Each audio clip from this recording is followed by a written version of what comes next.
Hello everyone. सभी को good afternoon. कैसे हैं आप सब? आई होप कि अच्छे होंगे और अच्छा से प्रिपरेशन कर रहे होंगे, पढ़ाई कर रहे होंगे। आज आप लोग के लिए एक आवश्यक सूचना है और सूचना ये है कि आज से ही दैट मीन्स आज है 21 जनवरी और ये वीडियो मैं रिकॉर्ड कर रहा हूँ 3 PM पर। तो कोई भाई ये वीडियो को अगर 2 दिन बाद या कल या परसों देखते हैं तो प्लीज़ आप समझ जाना। तो मैं आता हूँ पॉइंट पे। आप लोग के लिए आवश्यक सूचना ये है कि आज 21 जनवरी से टारगेट बैच शुरू हो रहा है। हाँ, टारगेट बैच। अब इस टारगेट बैच में कौन कौन से एग्ज़ाम्स को टारगेट किया जाएगा, तो जैसे कि आप देख पा रहे हैं स्क्रीन पे, ठीक है। ये MTS, CHSL, CPO और CGL 2025 में जितने भी एग्ज़ाम्स होने वाले हैं वो सारे एग्ज़ाम्स को टारगेट किया जाएगा। MTS, CHSL, CPO और CGL, ठीक है। यू नो कि MTS 2024, CHSL 2024 और CGL 2024 के सभी एग्ज़ाम्स कंडक्ट करवा लिए गए हैं, प्री भी और मेंस भी। तो अब हम लोग को लगना है, टारगेट करना है 2025 का। जैसे कि आप लोग को पता है कि एसएससी के जितने भी एग्ज़ाम्स होने वाले हैं 2025 में, उसका कैलेंडर जारी हो चुका है। वो एग्ज़ाम्स लगभग मई और जून से शुरू होने वाला है। तभी हम लोग के पास बहुत अच्छा समय है, 5 to 6 मंथ्स है। हम लोग अच्छा से प्री के लिए प्रिपरेशन कर सकते हैं और यही प्रिपरेशन मेंस में भी काम देता है। तभी से लगना होगा, ये नहीं कि अभी बहुत ज़्यादा समय है तो अभी थोड़ा सा वेट कर लेते हैं। नहीं, अभी से प्रिपरेशन करना होगा। जहाँ तक मेरा अनुभव कहता है, अपने आप को बहुत बेहतर करना होगा, तब जाके एग्ज़ाम में आप परफॉर्म करोगे।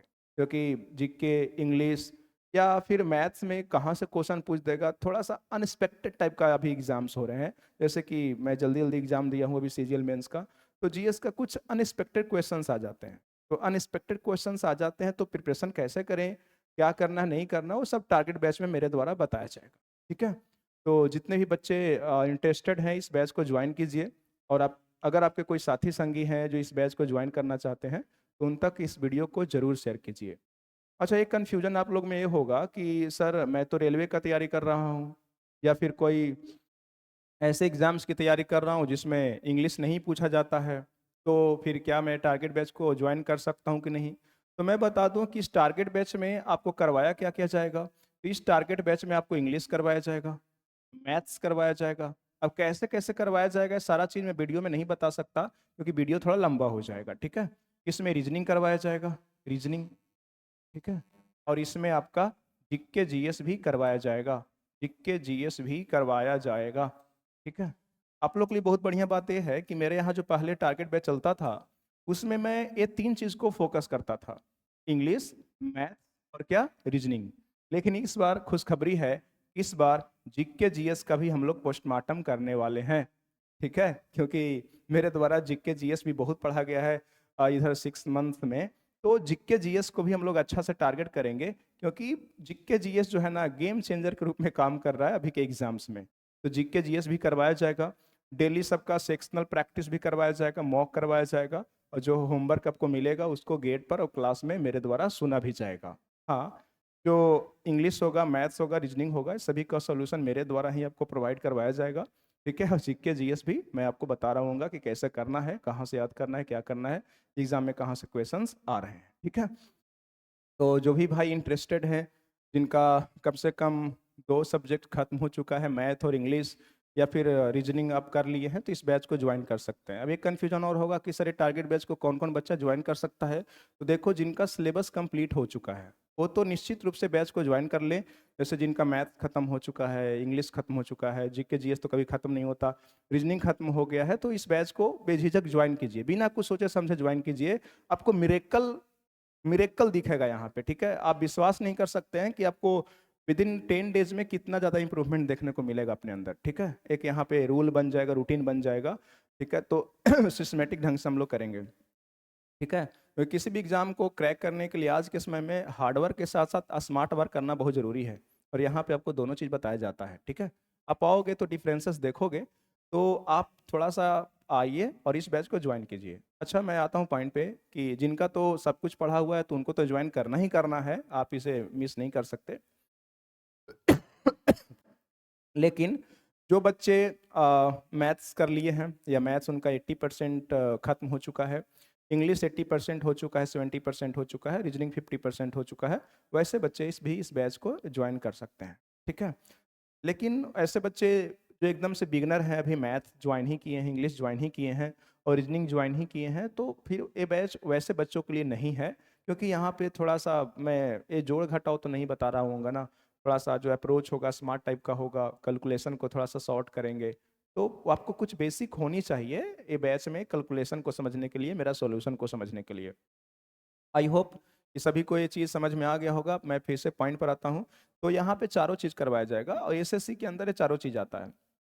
जो भी बच्चे पीसीएस या यूपीएससी का प्रिपरेशन नहीं कर रहे हैं या फिर बाद में करने वाले हैं, फिलहाल नहीं कर रहे हैं, वो वनडे एग्जाम को टारगेट कर रहे हैं, ऑब्जेक्टिव टाइप एग्जाम्स को टारगेट कर रहे हैं, तो मैं तो उनको बोलूंगा कि आप एसएससी को ही टारगेट करें। अब बैंक को भी टारगेट कर सकते हैं, बैंक अलग दुनिया हो जाती है, उसका सिलेबस अलग है। आप एसएससी को टारगेट कीजिए। जो भी बच्चे एसएससी को टारगेट कर लेंगे, जो भी बच्चे एसएससी का प्रिपरेशन करेंगे, उनको बिहार एसएससी का अलग से प्रिपरेशन करने की जरूरत नहीं है। मेरे बात को ध्यान से सुनना। जो भी बच्चे एसएससी का प्रिपरेशन कर रहे हैं, उनको अलग से न तो बिहार एसएससी, न तो झारखंड एसएससी, न तो यूपी एसएससी, जो भी होता है, आपको अलग से प्रिपरेशन करने की जरूरत नहीं पड़ेगा। हाँ, कुछ स्टेट के क्वेश्चंस ज़्यादा आते हैं तो उसको अलग से आपको कर लेना होगा, लेकिन अलग से तैयारी नहीं करना है। रेलवे का प्रिपरेशन आपको अलग से नहीं करना है, ठीक है। क्योंकि कोई भी एग्जाम में ना, ये जो चार है ना, इससे बाहर क्वेश्चंस आते ही नहीं है। इंग्लिश, मैथ्स, रीजनिंग और जीके जीएस। तो बहुत बच्चे सोच रहे होंगे कि सर मुझे रेलवे करना है तो इंग्लिश क्यों करूं। देखिए, आज के समय में अगर यूपीएससी और बीपीएससी आप नहीं कर रहे हैं तो ऑलराउंडर बनिए, थोड़ा सा इंग्लिश को भी अपने सिलेबस में इंक्लूड कीजिए, ठीक है। इससे क्या होता है ना, माइंडसेट बदल जाता है, आपका आपका लेवल बदल जाता है। जो बच्चे रेलवे का तैयारी कर रहे होते हैं, उनको लगता है कि मैथ्स तो ईजी आएगा, तो ईजी टाइप के ही मैथ्स का प्रैक्टिस करते हैं, और रीजनिंग वो जानते हैं कि एसएससी से थोड़ा सा आसान आएगा। ऐसे कोई बच्चे रेलवे का प्रिपरेशन कर रहे होंगे तो बुरा मत मानिएगा, रेलवे का रीजनिंग आज के समय में अच्छा आता है एसएससी के तुलना में, तो रीजनिंग इसका आसान आएगा, मैं कर लूंगा। जीके जीएस भी वन लाइनर आता है, मैं कर लूंगा। नहीं भाई, ऐसा आप नहीं सोच सकते। किसी किसी एग्जाम में अगर कोई मैथ्स कैलकुलेटिव आ गया, थोड़ा सा अच्छा कॉन्सेप्ट आ गया, रीजनिंग अच्छा कॉन्सेप्ट का आ गया, जीके जीएस अच्छा कॉन्सेप्ट का आ गया, तो तुम कैसे कर पाओगे। वहां पे ध्यान दीजिएगा, छक्का जो मारेगा ना, एसएससी वाला बच्चा मारेगा। अभी कुछ दिन पहले टेक्नीशियन का रिजल्ट आया या फिर आंसर किया आया, उसमें मैं देख रहा था कि जो बच्चे एसएससी का प्रिपरेशन नहीं कर रहे थे, उनका स्कोर 65 to 70 आया। लेकिन जो बच्चे एसएससी का प्रिपरेशन कर रहे थे, डेली मॉक लगा रहे थे, सेक्शनल मैथ्स कर रहे थे, इंग्लिश कर रहे थे, जीके जीएस रीजनिंग कर रहे थे, उनका मार्क्स 90 के आसपास है, 85 एबव है। तो ये माइंडसेट का खेल है भाई, इसको सुधारिए। तो चाहे तैयारी करना हो आपको एसएससी का, या तो रेलवे का, या फिर कोई भी स्टेट का कोई एसएससी एग्जाम है उसका, या किसी भी एग्जाम्स का तैयारी करना है, बिहार पुलिस का तैयारी करना है तो, या फिर यूपी पुलिस का तैयारी करना है, दिल्ली पुलिस का तैयारी करना है, किसी भी एग्जाम्स का तैयारी करना है, तो ये बैच आपके लिए रामबाण होगा। ये बैच आपके लिए रामबाण होगा, ठीक है। यहाँ पे बहुत सारे बच्चे प्रिपरेशन करते हैं, कोई जरूरी नहीं है कि जो टारगेट बैच में आए उनका सिलेक्शन सीएचएसएल या सीपीओ या सीजीएल या एमटीएस में ही होगा। ये जो टारगेट बैच में बच्चे आते हैं ना, तो इसके माध्यम से किन्हीं का स्टेशन मास्टर में हो जाता है, कोई गुड्स गार्ड बन जाते हैं, कोई बिहार पुलिस में चले जाते हैं। तो एकदम से डायरेक्ट नहीं देखना है कि बच्चे टारगेट बैच में आए थे तो एसएससी में ही होना चाहिए, ठीक है। ये आपको बिल्ड करता है, ठीक है। मैथ्स, रीजनिंग, जीके जीएस आपका इंप्रूव करता, बहुत अच्छा करता है। आप डिफरेंसेस देख सकते हैं। तो इस बैच को ज्वाइन कीजिए। जितने भी स्टूडेंट्स मेरे से पढ़े हैं या कहीं और पढ़े, इस बैच को ज्वाइन कर सकते हैं। ये जो क्लास चलेगा आपको गया सिटी बिहार में, हाँ, गया सिटी बिहार में चलता है बैच। तो जो बच्चे अगर कोई दूसरे स्टेट या दूसरे कंट्रीज तो नहीं ही देख रहे होंगे, लेकिन कोई दूसरे स्टेट से देख रहे हैं, तो उनके लिए खुशखबरी ये है कि जो इंग्लिश का 25 क्वेश्चंस होगा, इंग्लिश का 25 क्वेश्चंस होगा, इसको मैं डेली यूट्यूब पर करवा रहा हूँ सॉल्यूशन, ठीक है। और ये शायद 7 PM, हाँ आपने सही सुना, 7 PM के आसपास ये वीडियो आपको लाइव होगा या फिर रिकॉर्डेड वीडियो अपलोड किया जाएगा। 25 क्वेश्चंस इंग्लिश का। मैथ्स और रीजनिंग में कुछ बता नहीं सकता कि यूट्यूब पे होगा कि नहीं होगा, लेकिन पर डे इंग्लिश का 25 क्वेश्चंस निश्चित रूप से होगा। बाकी मैथ्स, रीजनिंग और जीके जीएस क्लास में होगा। इसमें हम लोग पीवाईक्यू भी करेंगे, कुछ मॉडल सेट का भी क्वेश्चंस करेंगे, कुछ अच्छा क्वेश्चन भी करेंगे जो कॉन्सेप्चुअल होगा, थ्योरी बेस्ड होगा। बहुत अच्छा अच्छा हम लोग क्वेश्चंस इसमें करने वाले हैं। वो केप्स भी आपको डेली याद करवाया जाएगा 60 to 80। तो आई होप कि जो भी आपको समझना था, इस टारगेट बैच के बारे में जानना था, वो मैं आपको समझा दिया, बता दिया। ऐसे तो बहुत कुछ और बताना था, लेकिन मैं नहीं बता सकता क्योंकि वीडियो लंबा हो जाएगा। ठीक है, किसी बच्चे को अगर ज़्यादा इंक्वायरी लेना होगा इस टारगेट बैच के संदर्भ में, ठीक है, इस टारगेट बैच पिछले 6 मंथ से बंद था। शायद मैंने आपको पहले बताया, ये जो टारगेट बैच था पिछले 6 मंथ से बंद था, और इसके स्थान पर चलाया जा रहा था पंकज इंग्लिश के द्वारा सुपर 30। क्या सुपर 30, जिसमें जितने ही बच्चे प्री के लिए सिलेक्ट हुए थे उनका प्रिपरेशन करवाया जा रहा था, और इसमें बहुत सारे बच्चे का इस बार सिलेक्शन भी होने वाला है।